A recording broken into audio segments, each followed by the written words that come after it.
नमस्कार दोस्तों, मैं राहुल आप सभी का मंथन में स्वागत करता हूं। प्राचीन भारत के इतिहास के आज के इस सेशन के अंतर्गत हम लोग उत्तर गुप्त काल को देखने वाले हैं। और उत्तर गुप्त काल की अगर हम लोग बात करें तो दो वंश यहाँ पे अत्यंत ही महत्वपूर्ण हो जाते हैं। एक हमारा है हर्षवर्धन का काल जो कि बड़ा महत्वपूर्ण है, और दूसरा है हमारा चालुक्य वंश का इतिहास। ये ध्यान रखिएगा, दोनों ही बड़ा ही इंपॉर्टेंट है, यहाँ से प्रश्न बराबर पूछे जाते हैं। अगर मैं बात करूं कि यह सेशन मूल रूप से तो आपका बीपीएससी एईडीओ और बिहार एसआई के लिए तो महत्वपूर्ण है ही है, साथ ही साथ अगर हम लोग बात करेंगे तो अगर आप लोग 14th जेपीएससी की तैयारी कर रहे हैं, या फिर अगर बात करें मैं कि जेएसएससी के कोई भी एग्जाम की तैयारी कर रहे हो, बिहार सीजीएल की बात कर ले, या फिर अगर मैं बात करूं कि आने वाला 72वीं बीपीएससी प्रीलिम्स अगर आपको देना है तो उसके लिए भी सेशन महत्वपूर्ण है। एज वेल एज अगर बात करूं तो रेलवे और एसएससी के विभिन्न एग्जाम्स के लिए ये सेशन अत्यंत ही महत्वपूर्ण और फ्रूटफुल सिद्ध होगा, ऐसा मेरा मानना है। हैंड रिटन नोट्स के अंतर्गत और अरिहंत का जो कैप्सूल है उसे लेकर के यह सेशन मैंने तैयार किया है। काफी अच्छी बुक है, 10 लाख से ज्यादा प्रतियां बिक चुकी हैं, और आप भी उसमें पीछे न रहे रिवीजन करने में या उसे पढ़ने में, ये ध्यान रखना है। तो अगर मैं बात करूं गुप्त वंश की तो ध्यान रखिएगा कि जब भारत में गुप्त वंश का पतन होता है तो अनेक क्षेत्रीय सामंत और क्षेत्रीय स्तर पर विभिन्न राजवंशों का उदय हो जाता है, जो भारत को अगर फिर से कहें तो विकेंद्रीकृत राजनीति के एक नवीन केंद्र की ओर ढकेल देता है। और यहीं पर हम लोग देखते हैं कि यहाँ पर महत्वपूर्ण वंशों की जब बात करते हैं तो इसमें सबसे पहला वंश आता है पुष्यभूति वंश, जिसका एक प्रमुख शासक था हर्षवर्धन।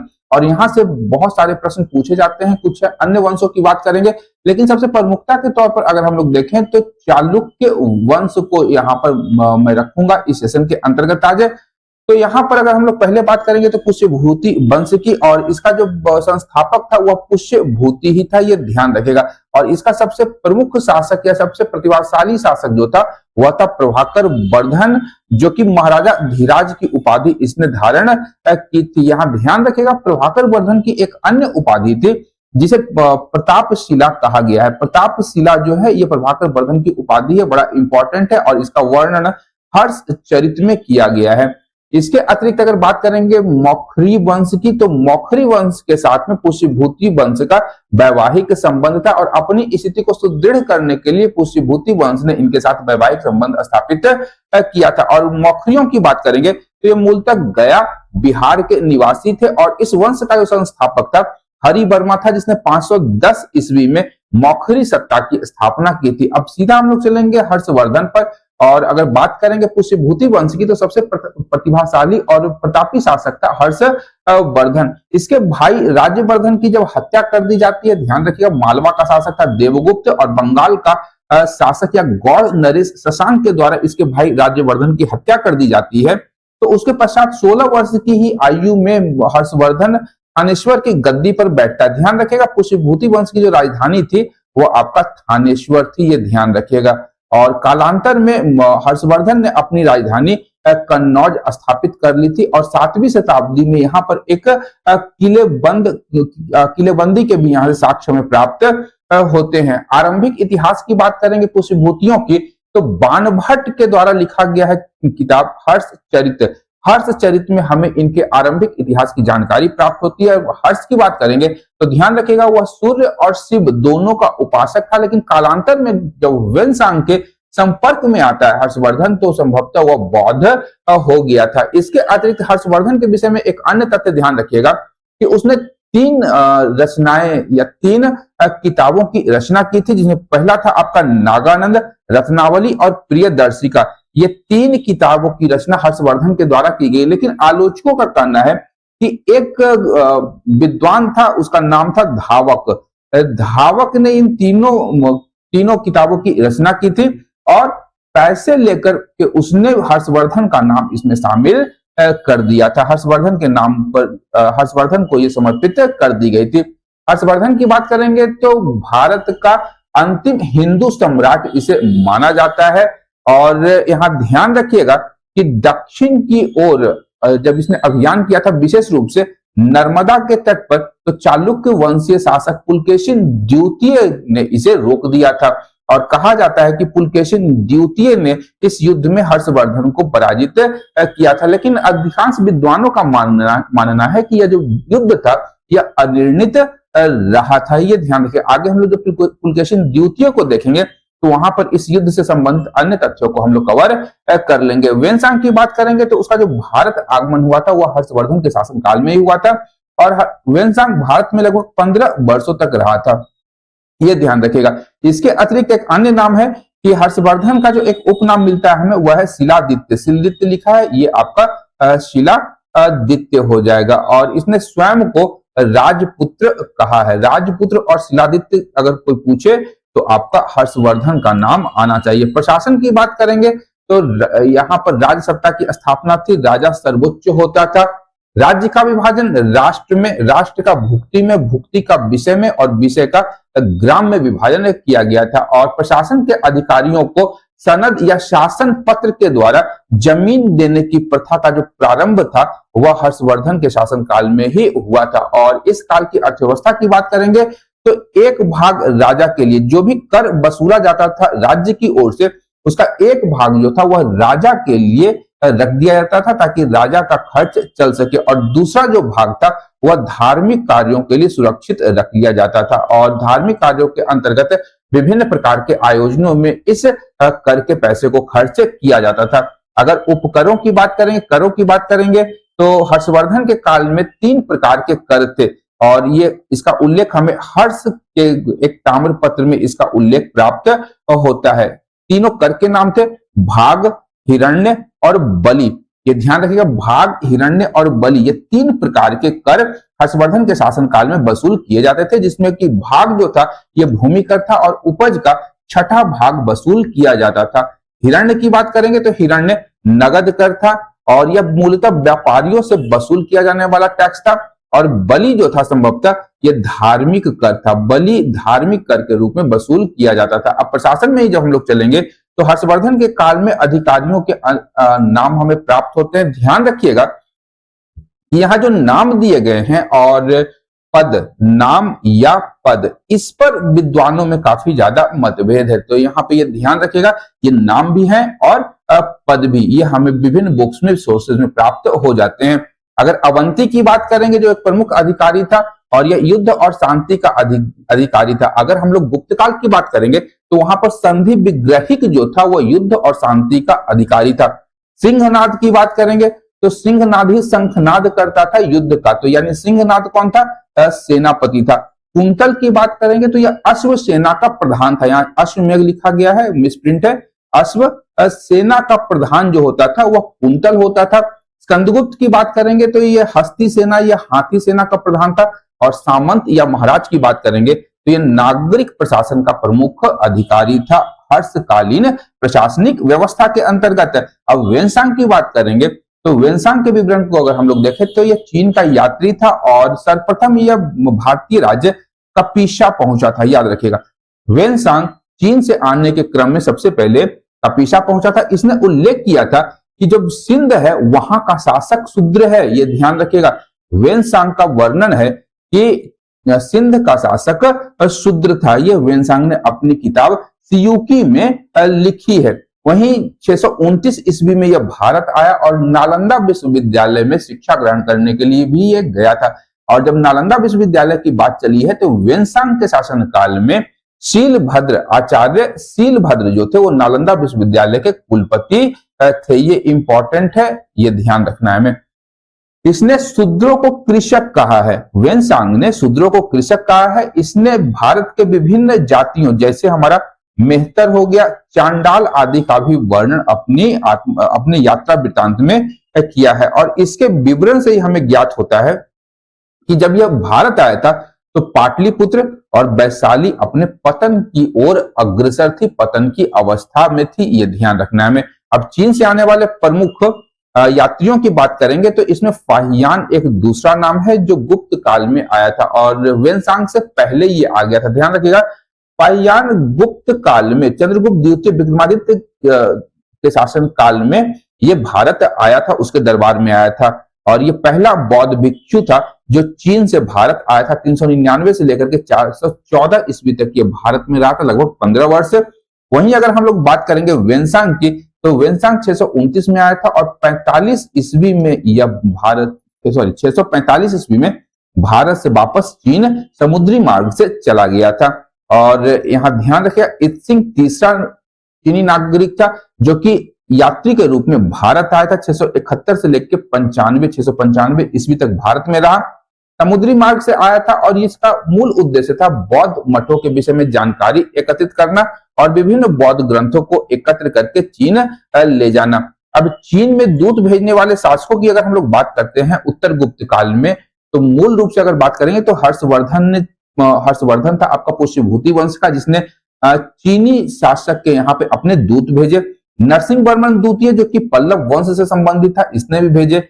यशोवर्मन जो कि कन्नौज का शासक था और कुलोत्तुंग प्रथम चोल वंशीय शासक ने चीन में अपने दूत भेजे थे। अब आते हैं वाकाटक वंश की बात। वाकाटक एक ब्राह्मण वंश था और उत्तरी महाराष्ट्र और विदर्भ के क्षेत्र में इनका उदय हुआ था। वाकाटकों की बात करेंगे तो इसकी शक्ति का जो संस्थापक था वह आपका विंध्य शक्ति था। विंध्य शक्ति ने वाकाटक वंश की स्थापना की थी।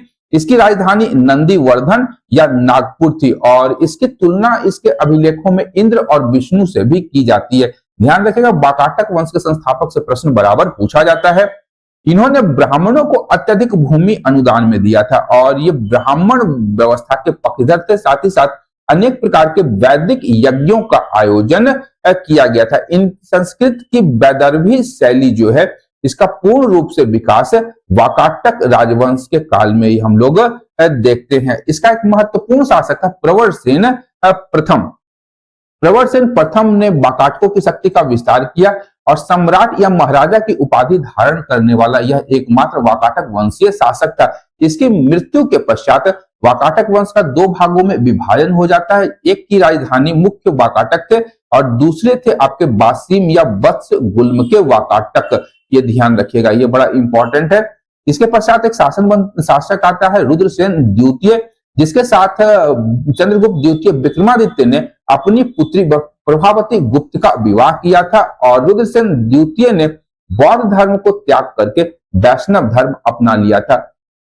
इसके पश्चात एक अन्य शासक है आपका प्रवरसेन द्वितीय और ये मूल शाखा का अंतिम शक्तिशाली शासक था। वाकाटक वंश की मूल शाखा का अंतिम शक्तिशाली शासक प्रवरसेन द्वितीय था। इसका एक महत्वपूर्ण काव्य ग्रंथ है सेतुबंध। सेतुबंध की रचनाकार जो थे वो प्रवरसेन द्वितीय थे और इसने एक शहर का भी निर्माण करवाया था प्रवरपुर के नाम से, जो इसने अपनी राजधानी के रूप में बसाया था। इसके अतिरिक्त बात करेंगे चालुक्य वंश की। ये बहुत ही महत्वपूर्ण है। इनकी अलग अलग 3 शाखाएं हमें दिखाई देती हैं। एक हमारा बादामी के चालुक्य, एक पश्चिमी के चालुक्य और एक पूर्वी चालुक्य जो कि आंध्र प्रदेश में बेंगी में थे। ये ध्यान रखिएगा। इसके अतिरिक्त अगर बात करेंगे, अगर चालुक्यों के उद्भव के विषय में बात करेंगे तो ध्यान रखिएगा, कहा गया कि ब्रह्मा के चुलुक या हथेली से, चुल्लू जिसको हम लोग बोलते हैं चुलुक या चुल्लू से चालुक्यों का उदय हुआ था, तो इसीलिए चालुक्य हो गए। और छठी शक्ति के आरंभ में पश्चिमी दक्कन में इन्होंने अपनी सत्ता की स्थापना की थी। सबसे प्रमुख जो वंश था इसका हुआ था बादामी के चालुक्य, जिससे पुलकेशिन द्वितीय का संबंध था और इनका जो उदय था यह मूल रूप से बातापी, इनकी राजधानी बादामी या बातापी थी। ध्यान रखिएगा, आधुनिक बादामी आपका बीजापुर जिले कर्नाटक में स्थित है और यहाँ के शासक जो थे इन्होंने पृथ्वी बल्लभ जैसी भारी भरकम उपाधियां धारण की थी। पृथ्वी बल्लभ की जो उपाधि थी वह चालुक्य वंशीय शासकों की ही थी। अब यहाँ पर अगर बात करेंगे तो यहाँ ध्यान रखिएगा कि पुलकेशिन प्रथम को चालुक्य बादामी के चालुक्य वंश का वास्तविक संस्थापक माना जाता है और एहोल अभिलेख जो कि पुलकेशिन द्वितीय से संबंधित है उसमें बातापीपुर रूपी बधु का स्वामी पुलकेशिन प्रथम को कहा गया है। ये ध्यान रखिएगा, ये इंपॉर्टेंट है। एहोल अभिलेख जो है आपका यह पुलकेशिन द्वितीय से संबंधित है, जिसके रचनाकार हैं रवि कीर्ति।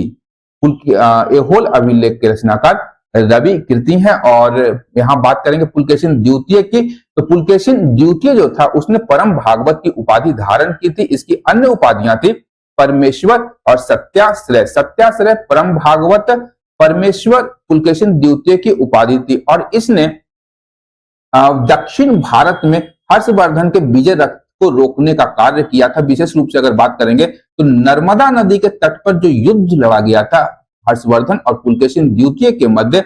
उसके पश्चात हर्षवर्धन ने कभी भी दक्षिण भारत की ओर आक्रमण नहीं किया। इसी युद्ध का ये परिणाम था। तो हर्षवर्धन के साथ अगर युद्ध की बात करेंगे तो 632 ईस्वी में पुलकेशिन द्वितीय ने युद्ध लड़ा था नर्मदा नदी के तट पर, जिसका उल्लेख हमें ऐहोल अभिलेख में प्राप्त होता है। वहीं अगर बात करेंगे तो पल्लवों के साथ चालुक्यों की संघर्ष की शुरुआत जो थी वह पुलकेशिन द्वितीय के ही शासनकाल में होती है। और जो हमारा पल्लव शासक थे नरसिंह वर्मन द्वितीय ने उसने बातापी पर अधिकार कर लिया और बातापी कोंडा की उपाधि धारण की थी। ये ध्यान रखिएगा, बातापी कोंड का आशय होता है बातापी का विजेता।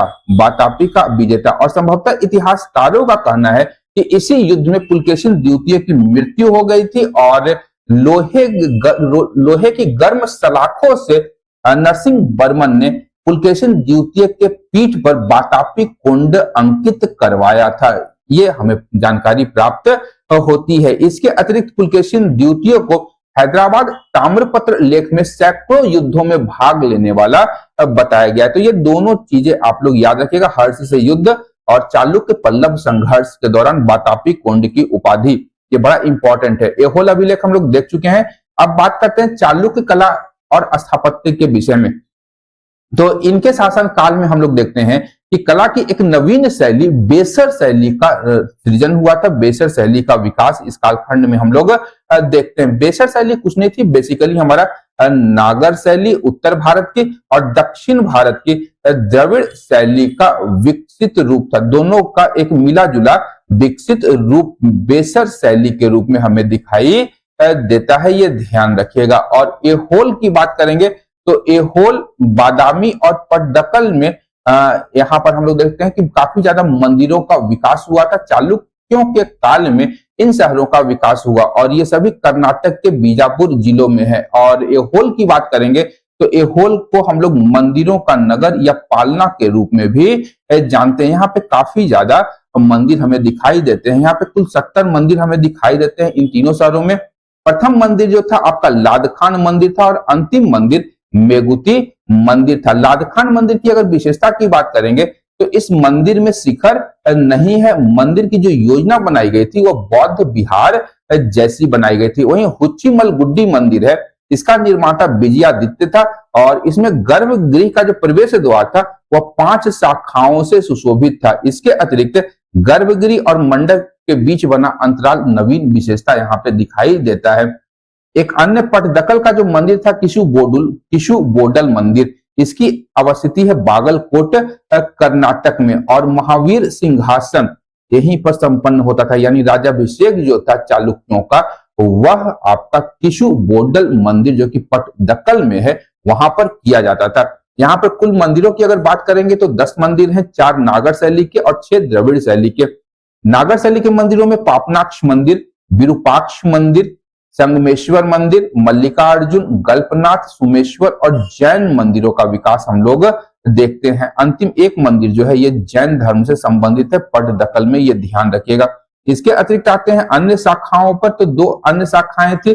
पहली शाखा थी आपकी कल्याणी के चालुक्य और इसका संस्थापक कौन था तो तैलप द्वितीय। तैलप द्वितीय ने कल्याणी के चालुक्य राजवंश की स्थापना की थी और इनका संघर्ष चोल शासकों के साथ से चलता था। इस वंश का सबसे प्रतापी शासक था विक्रमादित्य छठा। विक्रमादित्य छठा सबसे प्रभावशाली शक्तिशाली शासक था और सोमेश्वर चौथा जो था, सोमेश्वर चतुर्थ, इस वंश का अंतिम शासक था। और बेंगी के चालुक्यों की बात करेंगे तो इसका संस्थापक था विष्णु वर्धन और अंतिम शासक था विजयादित्य सप्तम। सबसे प्रमुख शासक की बात करेंगे तो वह था आपका विक्रमादित्य द्वितीय और सर्वप्रथम तेलुगु भाषा का प्रयोग बेंगी के चालुक्यों के द्वारा ही राजभाषा के रूप में किया गया था। अब यहाँ याद रखिएगा कि विरूपाक्ष मंदिर या लोकेश्वर मंदिर जो ये सबसे विशालतम मंदिर है, सर्वाधिक अलंकृत है और सर्वश्रेष्ठ मंदिर है, इसका निर्माण विक्रमादित्य द्वितीय बेंगी के चालुक्य वंश के शासक विक्रमादित्य द्वितीय की पत्नी लोक महादेवी के द्वारा करवाया गया था। इसका सबसे महत्वपूर्ण भाग क्या है तो नंदी मंडप, और इसी में सबसे पहले गोपुरम का विकास किया गया था। बाद में कालांतर में हम लोग देखते हैं कि द्रविड़ शैली में गोपुरम का काफी ज्यादा चर्चा हमें मिलता है, काफी ज्यादा इसका निर्माण किया गया। इस मंदिर की दीवारों पर रामायण के दृश्यों और कथाओं का अंकन किया गया है और दीवारों पर नटराज शिव की 81 विभिन्न मुद्राएं युक्त तस्वीर या मूर्तियों का निर्माण किया गया था। तो ये हमारा विरूपाक्ष मंदिर है, बड़ा इंपॉर्टेंट मंदिर है। लोक महादेवी याद रखिएगा, बेंगी के चालुक्य वंश के शासक विक्रमादित्य द्वितीय की ये पत्नी थी। तो आज का जो सेशन है मैं यहीं पे समाप्त करता हूं। आशा करता हूं कि आज के इस सेशन से भी आप लोगों को उपयोगी और लाभदायक जानकारी प्राप्त हुई होगी। यदि सेशन से लाभ प्राप्त हो रहा है तो चैनल को लाइक, शेयर और सब्सक्राइब करना बिल्कुल भी ना भूलें। अंत तक देखने के लिए धन्यवाद। देखते रहिए मंथन, क्योंकि मैं इस प्रकार के वीडियोस लाता रहता हूं। Thank you.